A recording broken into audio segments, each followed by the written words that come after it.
Pelaksana tugas Gubernur DKI Jakarta Sonny Sumarsono kemarin menyerahkan kembali posisi Gubernur DKI Jakarta kepada Basuki Cahayapurnama. Pelaksanaan serah terima itu dilakukan di Gedung Balai Kota Jakarta Pusat. Aktifnya Basuki Cahayapurnama ditandai dengan serah terima laporan nota singkat pelaksanaan tugas dari mantan pelaksana tugas Gubernur Sonny Sumarsono di Balai Kota Jakarta Pusat. Serah terima laporan nota singkat pelaksanaan tugas dari Sonny ke Ahok dihadiri Wakil Gubernur Jarod Saiful Hidayat dan para pejabat di lingkungan Pemprov DKI Jakarta. Sebelum aktif kembali, Ahok sempat cuti selama 3,5 bulan untuk berkampanye.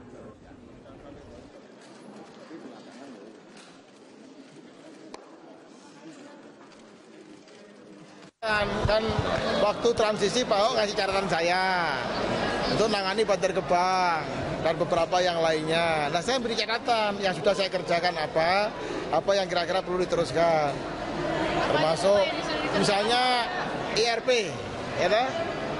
Jalan berbayar. Itu kan jelas banyak berbagai komentar selama ini kita rapat berkali-kali ketika harus direvisi pergubnya. Bapak nggak sempat teken. Nah, ini biarlah Pak Basuki Cahayapurnama yang tanda tangan seperti itu. Ini kan perlu dibicarakan. Kali ini untuk membahas sidang ke-10 sudah hadir bersama saya di studio. Kali ini adalah jurnalis senior dari Media Group Bung Usman Kansong. Selamat pagi Bung Usman. Selamat pagi, Yohana. Dan juga ada pakar hukum pidana Bung Jamin Ginting. Selamat pagi. Selamat pagi, Yohana. Ya, ini Bung Jamin Ginting, saya ingin pendapat Anda dulu. Ini adalah masa paling seru katanya karena ada keterangan ahli yang nanti akan disampaikan menurut Anda terkait dengan agenda sidang kali ini. Ya, tentu ini sudah giliran saksi ahli, keterangan ahli ya. Sebelumnya adalah fakta-fakta. Tentu ini bagi seorang ahli yang pernah dihadirkan dalam persidangan ini, dia seharusnya tidak boleh lagi menerangkan tentang fakta-fakta yang akan ditanyakan kepada ahli tersebut. Nah, kebetulan ahli-ahli ini mungkin pernah memberikan kesimpulan dalam suatu berita acara pemeriksaan ahli di penyidik. Dan tentu ini berbeda dengan keterangan ahli di BAP karena ahli dalam persidangan ini dia tidak masuk ke ranah fakta-fakta hukum. Kalaupun jaksa penuntut umum ingin menanyakan tentang suatu keadaan tertentu, dia harus menyampaikan dengan suatu ilustrasi, tidak kepada person-person tertentu atau orang-orang yang ada dalam BAP tersebut. Nah, inilah kelemahan memang dalam BAP tersebut karena dia sudah sempat pernah menyimpulkan paling tidak keterangan yang disampaikan dalam persidangan tentu juga mengarah kepada apa yang pernah dia simpulkan dalam BAP tersebut. Nah, kalau kita ingat pada saat sidang Jessica lah kita katakan ada seorang ahli pidana pada saat itu, lalu penasihat hukum menolak karena dia menyimpulkan apa yang sudah pernah menyatakan Jessica bersalah. Nah, bagaimana seorang yang sudah menyimpulkan orang bersalah lalu diminta keterangan ahli di persidangan? Tentu keahlian yang dia miliki pasti selalu menjurus kepada apa yang pernah disimpulkan dalam BAP tersebut. Berarti di mata hukum itu tidak bernilai, nilainya seperti Nah, apa? jadi nantinya harusnya penasihat hukum jeli melihat hal ini supaya tidak lagi sinkronisasikan apa pertanyaan-pertanyaan sesuai dengan fakta-fakta. Tapi yang ditanyakan adalah contohnya mengenai teori-teori pemidanaan. Teori-teori bagaimana orang disebut dapat melakukan tindak pidana sesuai dengan pasal 56. Unsur-unsurnya apa, bisa diterapkan atau enggak. Jadi tidak mengarah kepada bahwasannya memang terbukti atau tidak terbukti. Jadi ahli itu tidak boleh menyimpulkan seseorang terbukti atau tidak terbukti. Jadi nanti yang menyimpulkan itu ya hakim lah yang akan menyimpulkan begitu. Baik, sebelum kita lanjutkan, kita tersambung dulu bersama reporter kami di lapangan. Ada Sari Syahrial yang akan mengupdate informasi terkini langsung dari Gedung Kementerian Pertanian Jakarta Selatan. Kita tersambung bersama Sari. Sari Syahrial. Ya. Ya, Sari, bagaimana kali ini kondisi di sana? Apakah masa masih ada yang nanti akan datang ke lokasi dan juga konfirmasi saksi-saksi yang datang seperti apa? Ya, masa masih belum ada memadati sekitar gedung Kementerian Pertanian kawasan Ragunan Jakarta Selatan ini tidak seperti biasanya. Pada pukul 8 pagi ini masih juga belum ada massa yang berdatangan ke sini. Sidang juga belum dimulai karena agendanya memang pukul 9 nanti. Ahok juga belum datang. Jaksa penuntut umum juga belum ada di ruang persidangan dan namun yang ada di ruang persidangan hanya kuasa hukum dari terdakwa Basuki Cahayapurnama. Tadi kami melihat ada Hamri Jumat dan kawan-kawan yang sudah standby di ruangan persidangan. Agenda kali ini memang adalah pemeriksaan saksi, masih dari jaksa penuntut umum. Ada 4 saksi rencananya yang akan dihadirkan dalam sidang ke-10 Ahok pada hari ini. Saksi ini terdiri dari 1 ahli agama, 2 ahli pidana, dan juga 1 ahli bahasa. Untuk ahli agama ini ada Muhammad Amin yang akan dihadirkan pada persidangan kali ini. Ini merupakan profesor atau guru besar dari IAIN Syarif Hidayatullah Jakarta sejak tahun 1997 dan ia adalah profesor termuda di IAIN Syarif Hidayatullah pada saat itu. Dan ada juga Muzakir, ini merupakan ahli hukum pidana yang cukup dikenal. Jika kita ingat, ini adalah saksi ahli dalam sidang kasus kopi bersianida Jessica Kumala Wongso. Ia adalah pada waktu itu ia merupakan saksi yang meringankan terdakwa Jessica.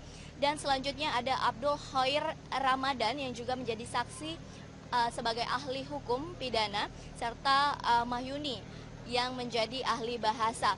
Di sini masih belum ramai begitu, Yohana. Kami masih menunggu kedatangan Ahok dan masih menunggu untuk dimulainya persidangan pada pukul 9 nanti. Penjagaan baik di dalam maupun di luar terus disiagakan. Ada ribuan personel dari Polda Metro Jaya yang terus bersiaga, yang sudah siaga di sini sejak pukul 6 pagi tadi sudah apel dan juga sudah mengecek atau mensterilisasi ruangan. Dan kami juga para wartawan sudah disterilisasi untuk masuk ke dalam ruang sidang yang nantinya akan digunakan pada saat sidang ke-10 Basuki Cahayapurnama ini. Yohana. Ya, Sari, lalu bagaimana dengan konfirmasi kehadiran para saksi? Anda sudah mendapat informasi terkait kehadiran mereka? Ya, tadi pihak kepolisian sudah mengatakan bahwa ada konfirmasi kehadiran dari massa yang kontra Ahok begitu untuk datang ke sini, namun memang masih informasi yang kami dapatkan memang masih belum tampak di sini. Baik, Sari, nanti kita akan menghubungi Anda kembali di sana untuk mengupdate informasi terkini sebelum sidang berlangsung kali ini, kesiapannya seperti apa. Terima kasih Sari Syahrial melaporkan dari Kementerian Pertanian. Dan kita lanjutkan lagi ke Bung Usman sekarang. Bagaimana menurut Anda ini sidang ke-10 dengan kehadiran 4 orang saksi yang tadi sudah disampaikan profilnya, Bung Usman, menurut Anda? Iya, saya kira saksi yang dihadirkan oleh jaksa ya umumnya akan memperkuat tuntutan ataupun dakwaan jaksa begitu. Nah, itu common sense saya kira. Nanti tapi kita lihat seperti apa. Nah, kalau kita saksikan profil para saksi ahli ini, 1 ahli hukum, ahli agama, 2 orang saksi ahli pidana dan 1 ahli bahasa. Nah, persoalan biasanya yang ramai di sosial media itu kan terkait dengan bahasa sebetulnya. Bahasa? Ya, dengan bahasa. Kalau soal agama misalnya itu memang perdebatan tafsir soal kata aulia. Apakah berarti pemimpin ataukah bisa diterjemahkan lain, misalnya sekutu. Ya, atau teman baik misalnya. Bukankah memang yang pada faktor elemen agama ini yang sebenarnya paling panas? Iya, betul. Tetapi tafsirnya banyak, ya tafsirnya banyak. Nanti akan muncul tafsir berbeda barangkali nanti dari saksi ahli yang akan ditampilkan oleh pengacara, ya, oleh pembela begitu. Dan saya kira kalau tafsir agama memang ya perdebatan terus-menerus di kalangan para ahli. Dari hukum pidana saya kira itu normatif begitu kan, dan dari ahli bahasa itu kan kata pakai misalnya menjadi persoalan, ya kan. Kemudian konteks, ya konteks karena teks dia lahir setelah konteks, teks itu lahir karena adanya konteks, tidak ada teks tanpa konteks. Nah, kita berharap ahli bahasa nanti itu akan melihat konteks secara komprehensif, ya konteksnya apa. Begitu.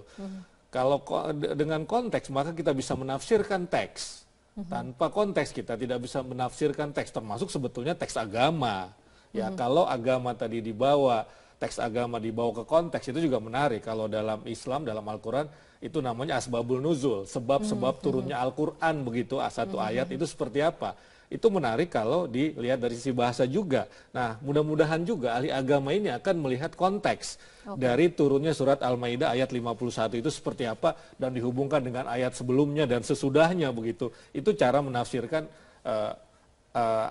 kitab suci sejauh yang saya pahami begitu. Iya, ini menarik sekali. Nanti kita akan gali lebih lanjut lagi dan juga bagaimana dengan kaitannya proses hukum yang saat ini sedang berjalan dan dengan terdakwa Ahok. Kita akan jeda dulu pemirsa, tetaplah bersama kami hanya di Breaking News Metro TV. Ada 2 saksi yang ditolak dan bagaimana menurut Anda sesama orang hukum melihat kuasa hukum Ahok tadi tetap tidak mengajukan pertanyaan satupun begitu? Ya, tentu nanti begini, kapasitas daripada keterangan ahli kedudukannya itu tidak lebih tinggi daripada saksi dan bukti-bukti surat dan petunjuk. Kenapa? Karena keterangan ahli itu bisa diterima dan tidak bisa juga diterima oleh hakim dalam memutuskan. Dia hanya menjelaskan, membuat menjadi terang suatu perkara yang disampaikan di depan persidangan. Nah, jadi kalau saksi ini menerangkan sesuatu hal yang menurut kapasitas hakim tidak perlu dikutip keterangannya karena tidak bisa dibenarkan kebenaran yang tentang keahliannya tadi, tentu hakim juga tidak akan mengutip itu sebagai keterangannya dalam putusannya dan tidak memberikan keterangan apapun, cuma disampaikan saja. Nah, ahli dalam memberikan keterangan keahliannya, dia harus didasarkan kepada doktrin-doktrin, undang-undang yang dipelajarinya, yang didapatkannya, baik itu karena formal maupun non-formal. Dan ahli tidak boleh menyimpulkan dari suatu fakta-fakta sehingga dia menyatakan bahwasannya bersalah atau tidak bersalah. Nah, jadi intinya tadi dari sikap kuasa hukum Ahok menurut Anda sudah tepat karena toh juga keterangan ahli tidak lebih tinggi juga dari bukti yang ada begitu. Ya, dalam kapasitas tadi dikatakan penasihat hukum tidak memberikan pertanyaan. Kenapa tidak memberikan pertanyaan? Karena kalau mereka mempertanyakan berarti dia mengakui dan menerima ahli ini untuk memberi keterangan di pengadilan. Jadi karena mereka menolak, maka penolakan itu nanti akan dicatatkan oleh majelis. Tetapi tidak serta-merta kalau majelis sudah mengizinkan seorang ahli memberikan keterangan, lalu penasihat hukum menolak, dia bisa juga masih bisa menerima keterangan itu kalau relevan. Tetapi juga tidak bisa. Tapi dia punya catatan alasan kenapa penasihat hukum tidak menerima. Tadi sudah dikatakan tidak menerima karena dia sudah menyimpulkan bahwasannya terdakwa ini bersalah melalui putusan fatwa MUI ya, yang menerangkan pendapat keagamaan, yang dia merupakan bagian dari orang yang mengeluarkan pendapat keagamaan tersebut. Otomatis dia mempunyai kesimpulan, dia akan menerangkan yang merugikan kepentingan daripada terdakwa tersendiri. Halo sahabat pagi pemirsa, jumpa lagi bersama saya Yohana Margareta dalam Breaking News Metro TV. Sidang ke-10 kasus penodaan agama dengan terdakwa Basuki Cahayapurnama kembali digelar kali ini di Kementerian Pertanian di Jakarta Selatan, dan nanti kami akan mengajak Anda untuk langsung memantau bagaimana jalannya sidang dan juga suasana terkini di sana. Dan pemirsa, sidang ke-10 kasus dugaan penodaan agama dengan terdakwa Basuki Cahayapurnama alias Ahok ini kembali digelar, dan sidang yang biasanya digelar pada hari ini atau pada hari Selasa di gedung auditorium Kementerian Pertanian dimajukan menjadi hari Senin ini karena alasan pilkada. Dan sebelumnya kita juga tahu bahwa agenda sidang ke-10 kali ini mendengarkan keterangan ahli yang diajukan oleh Jaksa Penuntut Umum atau JPU. Dan dalam sidang kali ini juga rencananya JPU akan menghadirkan 4 ahli. Dan sidang ke-10 ini menghadirkan 4 saksi yang dihadirkan pada sidang nanti, antara lain adalah Profesor Muhammad Amin yang merupakan ahli agama, 2 orang ahli hukum pidana Muhammad Amin dan Muzakir, dan Profesor Mahyuni yang merupakan ahli bahasa Indonesia. Dan sebelumnya pada sidang Selasa 7 Februari lalu, hakim telah mendengarkan 2 orang saksi fakta, yakni Jainuddin dan juga Sahbudin yang merupakan nelayan Kepulauan Seribu. 2 ahli yang dihadirkan dalam sidang tersebut adalah Kasubdit Komputer Forensik Puslapor Mabes Polri AKBP M. Nuh Al-Azhar sebagai ahli forensik, dan juga didengarkan pula pendapat dari anggota Komisi Fatwa MUI Hamdan Rashid begitu. Dan ini adalah saksi ahli sidang ke-10 Ahok yang hadir 13 Februari 2017. Yang pertama dapat Anda lihat adalah Profesor Dr. Muhammad Amin, dan juga ada Dr. Musakir, Dr. Abdul Khair, dan selanjutnya adalah Profesor Mahyuni begitu. Dan masing-masing dari keterangan ahli ini nanti akan memberikan dasar-dasar mereka begitu, sejauh mana kemudian latar belakang kasus penodaan agama ini benar-benar terjadi dengan terdakwa Basuki Cahayapurnama.